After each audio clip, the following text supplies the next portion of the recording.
retour pour un nouveau podcast Dans les cordes. Dans les cordes, votre podcast préféré. Voilà, exactement, votre nouveau podcast préféré. Sur la boxe anglaise en France. Enfin, en français, parce que si on fait que en France, ça sera limité. Donc on parle quand même un peu de tout. Et du coup, là, on va faire une petite capsule sur le combat du 14 février. Donc pas ce week-end, l'autre. Enfin, ça dépend quand on mettra la vidéo en ligne. Ouais. Je dis ça, mais ouais. Sur Berinchik et Keisho Davis. Donc un combat sympa contre un Ukrainien et un Américain. Et c'est vrai qu'il n'y a pas beaucoup de combats incroyables ces derniers temps. Et là, Keisho Davis aux US, c'est quand même un mec qui fait parler un peu de lui parce que son dernier combat, il a eu une victoire qui a montré que c'était un bon boxeur. Ouais. Un bon boxeur. Il était quand même assez connu avant parce qu'il a quand même une bonne carrière amateur. C'est le mec, pour ceux qui se souviennent, aux Jeux Olympiques de Tokyo, qui a mis KO Umiya avec un superbe, je crois que c'était un gros crochet du droit. Et Umiya, il avait perdu ses jambes et l'arbitre l'avait arrêté. Et depuis, en boxeur pro, il en voit bien. En amateur, c'est quand même 78 victoires. Ouais, très très bon. 13 défaites, ouais, c'est costaud. Très très... Après, moi, en pro, il m'a jamais... Il avait sa carrière, il était bon, mais c'était pas genre un mec qui... Mais par contre, là, il commence à exploser un petit peu. Et surtout en communication, il est poussé, il communique bien, il parle bien. Voilà, quoi. C'est un américain, quoi. C'est ça. Mais là c'est intéressant parce que c'est vrai que je trouve que c'est un combat avec deux boxeurs qui sont quand même assez différents. Moi, tu vois, j'avais noté, par exemple, pour Berinchik, j'avais mis très gros bras arrière. Je l'ai entendu claquer là sur 2-3 highlights sur YouTube, c'était vachement intéressant. Tu vois que le mec il envoie. J'ai mis bon dans les deux gardes aussi. Ça, c'est quand même assez rare pour le souligner. Je sais pas si t'as regardé, des fois il change de garde et il est vénère aussi. Et franchement, les adversaires, ça les met quand même dans la sauce. Et après aussi les pivots et les angles, vraiment, tu vois, typique, tu sens qu'il vient des pays de l'Est, quoi. L'école ukrainienne, quoi. Impressionnant. Il fait partie de l'équipe de Papachenko. Donc Lomachenko, Usyk, lui, et puis l'autre c'est... j'ai oublié, c'est Vosdik. Voilà. Donc du coup, lui, pareil, grosse carrière amateur. Pas aussi top que Usyk ou Lomachenko, parce que je crois qu'il a eu une médaille d'argent et pas d'or aux Jeux Olympiques. Il a gagné quelques grands tournois, on va dire, internationaux, mais souvent fini 3e ou second, quoi. Donc en gros, un peu en recul par rapport aux autres, mais voilà, quoi. Lomachenko, Usyk, qu'est-ce que tu veux, c'est de la crème de la crème. C'est ça. Par contre, il y a le style ukrainien, il y a les pivots. Moi, ce qui me fait marrer avec Berinchik, c'est que tu vois qu'il a tout, genre comme les autres, il lui manque la grâce. Ouais, j'entends ce que tu veux dire. Lomachenko, il est fluide, Usyk, il a un peu la grâce et tout. Et lui, en fait, il fait tout ce qu'il faut, mais c'est vrai qu'il a juste pas la grâce. Et pourtant, attention, il a participé à Danse avec les stars ukrainiennes. Ah, belle info ça. Apparemment, c'est un très bon danseur, donc quand il danse, il doit avoir la classe. Mais c'est vrai que sur le ring, il n'a pas autant la classe qu'un Loma, quoi. Et puis, je pense qu'il est moins finisseur aussi, parce que c'est vrai, quand tu vois son style de boxe, il est quand même costaud, mais tu vois, là, sur 19 victoires, il a 9 KO, c'est pas mal, hein. Ça fait quand même 47%. Mais c'est vrai que tu sens que c'est pas fait dans le même bois, quand même. Et surtout, tu vois, là, je parlais des pivots et des angles. Tu sens justement, c'est moins gracieux, c'est moins efficace. Bah, ça reste efficace, mais c'est moins efficace qu'un Loma ou un Usyk, quoi. C'est vrai. Et d'ailleurs, moi je pensais pas honnêtement qu'il allait devenir champion du monde. Et le fait qu'il batte Navarrete, donc je sais pas si tu vois qui c'est Navarrete. Non. Mexicain avec un style, comment dire, très peu orthodoxe. Genre alors déjà le mec tu le vois, tu sais pas s'il s'entraîne parce qu'il a un corps mais genre de geek, quoi. Okay. Il a pas de pec, il a pas d'abdos. Alors par contre il est fit, hein, il a du cardio et tout. Mais c'est vrai que pour le coup lui il doit vraiment s'entraîner faire que du sparring. Donc, et Navarrete est très très bon. Le fait que Berinchik le batte, ça a été un peu un choc parce que honnêtement, Navarrete c'est vraiment le Mexicain. Je crois qu'il a été champion du monde dans 3 catégories, même dans 4 je crois. Ou alors je crois que le combat contre Berinchik c'était justement pour être champion du monde dans sa 4e catégorie. Et Berinchik en fait honnêtement, Navarrete c'est vraiment un peu le Mexicain qui sort des coups avec des angles super bizarres, des uppercuts mais qui sortent de nulle part. Mais Berinchik, il a la base, il a les fondamentaux qui fait qu'il a réussi à le combattre. Il a tout de suite réussi à voir ce que Navarrete il faisait, à l'anticiper. Et à chaque fois, donc il n'a pas mis KO. Et moi, ça m'a un peu choqué quand ils ont donné la victoire à Berinchik, parce que honnêtement, en termes de marketing, Berinchik, c'est un Ukrainien qui est pas connu du tout, comparé, on va dire, à Loma ou à Usyk. Ouais. Et Navarrete, c'est quand même une star un peu au Mexique, il a quand même une renommée, il a quand même un nom quand même beaucoup plus connu. Donc j'ai trouvé ça très très bien qu'il donne la victoire à Berinchik, ça montre qu'il n'y a pas que de la corruption. Mais contre Keishon Davis, c'est là où on va voir si le mec il arrive à stepper son game ou pas, quoi. Après, moi, il y a un truc, tu vois, que j'ai noté qui va quand même sûrement être important aussi dans le combat, c'est 36 ans. Tu vois. Le gars a de l'expérience, quoi. C'est vrai. Et il est, je pense, aussi sur la fin, du coup, parce que 36 ans. C'est bizarre parce qu'il est sur la fin, mais en même temps, t'as l'impression que c'est le début de sa carrière. Ouais, comme tu j'entends dis, ce que pas tu veux beaucoup. dire. Ouais. Et il vient d'être champion du monde, donc c'est vrai que c'est bizarre. Après, c'est vrai que, tu vois, donc là, on en parlait dans le podcast précédent, on disait que, tu sais, les gens, ils s'attardent beaucoup au zéro, et ils s'attardent aussi beaucoup au KO. Et c'est vrai qu'en fait, 47% de KO, en fait, si tu regardes toutes les stars, là, qui sont connues, des mecs comme Davis ou même comme Canelo, quoi, c'est des mecs où on voit des gros highlights de KO, tu vois. Et du coup, c'est vrai que je pense que pour un mec qui vient d'Ukraine et qui a que 47% de KO, c'est plus dur aussi d'être connu. Et peut-être que là, voilà, c'est l'occasion aussi de continuer à se faire un nom. C'est après Navarre, j'ai vu aussi, c'est 39 victoires, c'est pas n'importe quoi. Ah ouais. Après, le style ukrainien et tout ça, c'est vrai que même un mec comme Loma, quand tu regardes, il n'y a pas énormément de KO.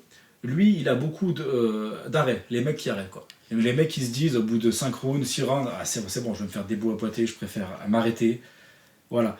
Usyk, pareil, il a des KO, mais c'est pas forcément sa force principale. Donc du coup, c'est vraiment le style ukrainien. S'il met des KO, c'est parce que le mec en face, il en peut plus et qu'il se prend un coup qui fait mal, quoi. Ouais. Berinchik a peut-être moins justement la flamme que les deux autres, donc il met moins de KO. Mais le problème, c'est que Keishon Davis, c'est pareil. Tout le monde est un peu hypé avec lui parce que son dernier combat, il a montré que franchement, c'était un très bon boxeur. Mais avant ça, c'était pas non plus la foudre, quoi. Genre, il n'y a pas beaucoup de gens qui. C'était pas un Gervonta Davis, c'était pas. Il était là, il est très bon boxeur, mais c'est vraiment juste son dernier combat qu'il a mis un peu sous les projecteurs. Du coup, il parle beaucoup, c'est un Américain. Ouais. Ce qui est bien, hein, parce que justement, les mecs comme Stevenson, comme Tank, t'as l'impression qu'il faut vraiment. Les mecs, ils veulent pas sortir de leur canapé, quoi. Ouais. Donc, un mec comme Keishon Davis qui arrive, qui les insulte un peu, ça motive un peu tout le monde. On verra. Après, Si... il va fort parce que c'est que moi, là, tu vois, quand je l'ai regardé, je trouve que les deux sont un peu dans les mêmes dispositions. Tu sais, on disait, là, en fait, toi, ce que tu appelles la grâce, tu vois, moi, je trouve que c'est une grâce aussi qui est technique. Et en fait, c'est ce qui fait aussi un différent niveau. Tu vois, c'est un référentiel aussi de niveau. Au plus tu parais gracieux, au plus ça paraît facile, au plus t'es fort. Ouais. Et en fait, tu vois, quand j'ai vu Keishon Davis, il a des qualités, tu vois. J'en ai eu plusieurs, tu vois, j'ai vu gestion de la distance, le cadrage, la pression. Tu sens qu'il est intelligent et qu'il se met pas en danger, mais tu sens que il est toujours un peu. Tu sais, c'est pas un Gervonta Davis qui, tu sais, à un moment donné, il cale le gars dans le coin. Il essaie de le cadrer, il voit qu'au bout d'un moment ça marche pas, il pète un plomb, il fait une esquive et il remonte en uppercut et en fait le gars il peut risquer le KO. Là tu vois, moi quand j'ai regardé les highlights de Keishon Davis, tu sens que le gars prépare, tu vois ce qu'il fait, tu sens que les mecs en face après aussi ils ont du mal à s'adapter à lui, son rythme, parce qu'il met quand même un bon rythme et tout. Ouais. Mais c'est vrai que tu sens pas non plus une élégance particulière, tu vois, que tu peux retrouver chez les tops, quoi. Je suis d'accord, et en plus Davis, je trouve qu'il manque de carrure un peu. Tu sais, en termes de physique. Alors après, ça veut pas dire grand chose. Il paraît fin. Il paraît fin. Et en plus, là, dans le combat, pour moi, Keishon Davis a plus à perdre que Berinchik. Comme tu dis, il a 36 ans, il est champion du monde. Il n'a pas de pression, lui, parce qu'en fait, la pression, elle est sur la. Keishon Davis, devant lui, il a des gros combats qui l'attendent contre Davis, contre Stevenson.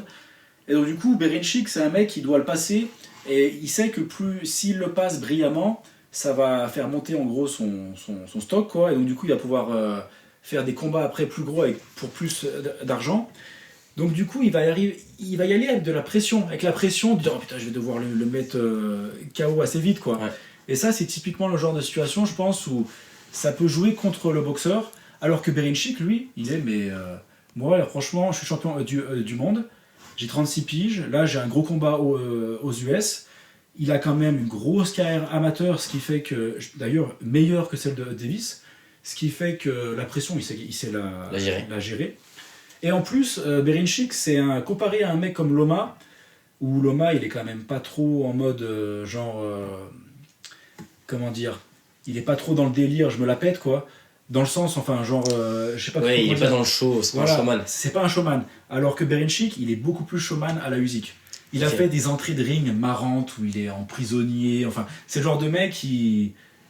Ouais, c'est un showman quoi. À la rigueur, on lui accordera peut-être plus la défaite qu'un gars comme Keishan Davis. Le Ouais, problème, c'est que ouais, tu sais ouais. aussi, il y en a beaucoup qui s'expriment, ils disent des trucs. Mais en fait, derrière, il faut prouver quoi. C'est ça. Parce que les gens, après, derrière, moi, je vois le cadre, le cas, pardon, avec quelqu'un comme Cédric Doumbé, tu vois, qui a beaucoup parlé. Alors, peut-être que toi, ça te parle moins parce que c'est du MMA. Et genre, bah si, parce qu'il a perdu contre Ngannou. Non, Merde. contre Baki. Il a perdu contre Baki, tu sais, à cause de l'écharde, là, la fameuse écharde. Mais- C'est qui le français qui a perdu Cyril Gann. Ah, c'est ça, Cyril Gann. excuse-moi. Non, ouais. Je confonds. Ouais. Le MMA, ouais. Et en fait, là, si tu veux, Cédric Doumbé, c'est un gars qui avait beaucoup parlé, très gros trash talker. Après, méchante carrière de kickboxer, multiples fois champion du monde, etc. Machine. Et en fait, en MMA, il a fait son arrivée, il s'est beaucoup exprimé sur les réseaux, tu vois. Ce qui, en fait, de base, passait trop bien parce qu'il gagnait tout le temps. Ouais. Et en fait, là, première défaite, et tout le monde, en fait, derrière lui jette des trucs, tu vois. La défaite parce qu'il avait une épine dans le pied. Ouais, troisième round, en fait, écharpe dans le pied. Il Mais dit à l'arbitre.